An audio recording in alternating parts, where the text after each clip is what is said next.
Hi friends, welcome to my channel. Friends, মই আজি Assam polity অসমৰ ৰাজনীতিৰ কিছুমান ইম্পৰ্টেণ্ট কুৱেশ্যন আজিৰ এই ভিডিঅ'টোত লৈ আহিছোঁ। ফ্ৰেণ্ডছ, সকলোবোৰ কুৱেশ্যন আসাম ইয়াৰ বুক 2022ৰ পৰা প্ৰস্তুত কৰা হৈছে আৰু সকলোবোৰ কুৱেশ্যন অসমীয়া আৰু ইংৰাজী দুয়োটা মাধ্যমতে উপলব্ধ কৰা হৈছে। ফ্ৰেণ্ডছ, আজিৰ এই ভিডিঅ'টোত আমি 20টা অসমৰ ৰাজনীতিৰ কুৱেশ্যন আলোচনা কৰিম আৰু এইটো অসমৰ ৰাজনীতিৰ পাৰ্ট 1 ভিডিঅ' হয়। সো ফ্ৰেণ্ডছ, আহক এতিয়া আমি কুৱেশ্যনখিনি চাই লওঁ।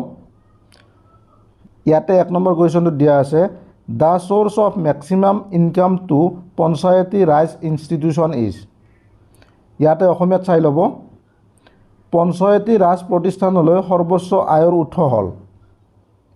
ইয়াৰে শুদ্ধ উত্তৰটো হ'ব অপশ্যন চি, গভৰ্ণমেণ্ট গ্ৰাণ্টছ, চৰকাৰী অনুদান। নেক্সট কুৱেশ্যনটো চাব। নেক্সট কুৱেশ্যনটোত দিছে, which is at the apex of the 3 tier system of Panchayati Raj. Panchayati ৰাজৰ 3টা স্তৰৰ ব্যৱস্থাৰ শিখৰত কোনটো আছে? ইয়াৰে শুদ্ধ উত্তৰটো হ'ব অপশ্যন চি, জিলা পৰিষদ। নেক্সট কুৱেশ্যনটো চাব।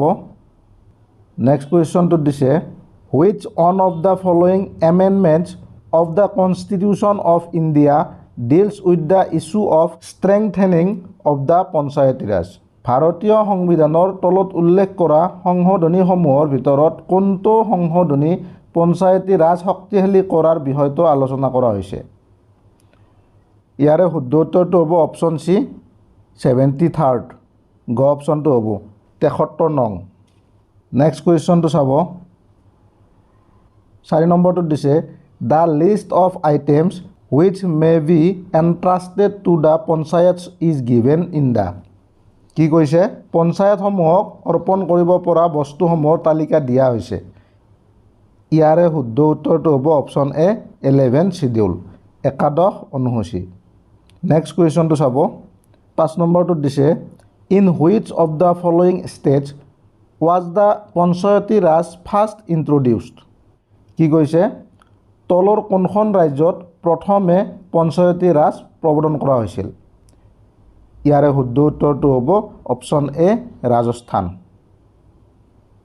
নেক্সট কুৱেশ্যনটো চাব। নেক্সট 6 নম্বৰ কুৱেশ্যনটোত দিছে, Balwant Rai Mehta committee suggested that the structure of Panchayati Raj should consist of. কি কৈছে?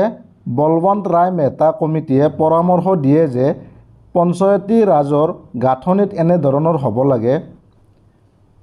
ইয়াৰে শুদ্ধ উত্তৰটো হ'ব option A, the village, the block and the district level, গাঁও, ব্লক আৰু জিলা পৰ্যায়। নেক্সট কুৱেশ্যনটো চাব। নেক্সট 7 নম্বৰ কুৱেশ্যনটোত দিছে, মণ্ডল পঞ্চায়তছ ৱেৰ ৰিকমেণ্ডেড বাই। কি কৈছে? মণ্ডল পঞ্চায়তৰ পৰামৰ্শ দিয়া হৈছিল।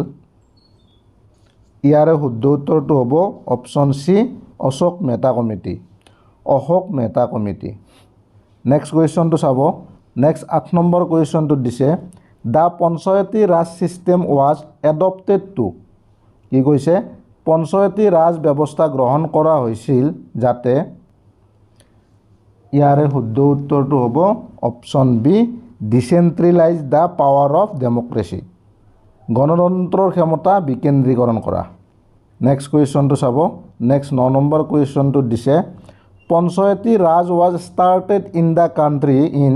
কি কৈছে? মানে কিমান চনত পঞ্চায়তী ৰাজ ব্যৱস্থা আৰম্ভ হৈছিল? ইয়াৰে শুদ্ধ উত্তৰটো হ'ব অপশ্যন বি, 1959, 1959 চন। নেক্সট কুৱেশ্যনটো চাব। 10 নম্বৰ কুৱেশ্যনটোত দিছে, who is to conduct the elections to the panchayats and municipalities. কি কৈছে? পঞ্চায়ত আৰু পৌৰসভাৰ নিৰ্বাচন কোনে পৰিচালনা কৰিব? ইয়াৰে শুদ্ধ উত্তৰটো হ'ব option C, state election commission, ৰাজ্যিক নিৰ্বাচন আয়োগ। নেক্সট কুৱেশ্যনটো চাব। নেক্সট 11 নম্বৰ কুৱেশ্যনটোত কি দিছে, a municipal corporation is set up in a city with a population of. কি কৈছে? কিমান জনসংখ্যাৰ ভিত্তিত এখন চহৰত পৌৰ নিগম গঠন কৰা হয়? ইয়াৰে শুদ্ধ উত্তৰটো হ'ব অপশ্যন চি, 10 লাখ। নেক্সট কুৱেশ্যনটো চাব। নেক্সট 12 নম্বৰ কুৱেশ্যনটোত দিছে, Which of the following states has no panchayati raj institution at all? কি কৈছে তলৰ কোনখন ৰাজ্যৰ পঞ্চায়তী ৰাজ প্ৰতিষ্ঠান একেবাৰেই নাই? ইয়াৰে শুদ্ধ উত্তৰটো হ'ব অপশ্যন ডি নাগালেণ্ড। নেক্সট কুৱেশ্যনটো চাব। নেক্সট 13 নম্বৰ কুৱেশ্যনটোত দিছে who is the executive head of A municipal corporation? কি কৈছে পৌৰ নিগমৰ কাৰ্যবাহী মুৰব্বী কোন? ইয়াৰে শুদ্ধ উত্তৰটো হ'ব অপশ্যন এ মেয়ৰ। মেয়ৰ বুলি কয়। নেক্সট কুৱেশ্যনটো চাব। নেক্সট 14 নম্বৰ কুৱেশ্যনটোত দিছে which of the following is not true about the village panchayat? কি কৈছে গাঁও পঞ্চায়তৰ বিষয়ে তলৰ কোনটো সত্য নহয়? ইয়াৰে শুদ্ধ উত্তৰটো হ'ব option C for a election to the village panchayat a candidate need not be a resident of the same village but his name should be in the voter list. অসমীয়াত চাই ল'ব গাঁও পঞ্চায়তলৈ নিৰ্বাচনৰ বাবে এজন প্ৰাৰ্থী একেখন গাঁৱৰ বাসিন্দা হোৱাৰ প্ৰয়োজন নাই, কিন্তু তেওঁৰ নাম ভোটাৰ তালিকাত থাকিব লাগিব। নেক্সট কুৱেশ্যনটো চাব। নেক্সট 15 নম্বৰ কুৱেশ্যনটোত কি দিছে দ্য গ্ৰাম পঞ্চায়তছ আৰ ইলেক্টেড বাই গ্ৰাম সভা কনচিষ্টিং অফ? কি কৈছে গ্ৰাম পঞ্চায়তসমূহ গ্ৰাম সভাসমূহৰ দ্বাৰা নিৰ্বাচিত হয় য'ত ইয়াৰে শুদ্ধ উত্তৰটো হ'ব option A every citizen living in a village. এখন গাঁৱত বাস কৰা প্ৰতিজন নাগৰিক। নেক্সট কুৱেশ্যনটো চাব। নেক্সট 16 নম্বৰ কুৱেশ্যনটোত দিছে special representation in panchayati raj institution is given to? কি কৈছে পঞ্চায়তী ৰাজ প্ৰতিষ্ঠানসমূহত বিশেষ প্ৰতিনিধিত্ব প্ৰদান কৰা হয়। Option A women, option B cooperative society, option C backward classes, option D all of the above. ইয়াৰে শুদ্ধ উত্তৰটো হ'ব অল অফ দ্য এবভ। নাৰী সমবায় সমিতি পিছপৰা শ্ৰেণী ওপৰৰ গোটেইকেইটা শুদ্ধ। নেক্সট কুৱেশ্যনটো চাব। নেক্সট 17 নম্বৰ কুৱেশ্যনটোত দিছে গ্ৰাম সভা কনচিষ্ট অফ? গ্ৰাম সভা গঠিত। ইয়াৰে শুদ্ধ উত্তৰটো হ'ব option B all the voter of the village panchayat. গাঁও পঞ্চায়তৰ সকলো ভোটাৰ। নেক্সট কুৱেশ্যনটো চাব।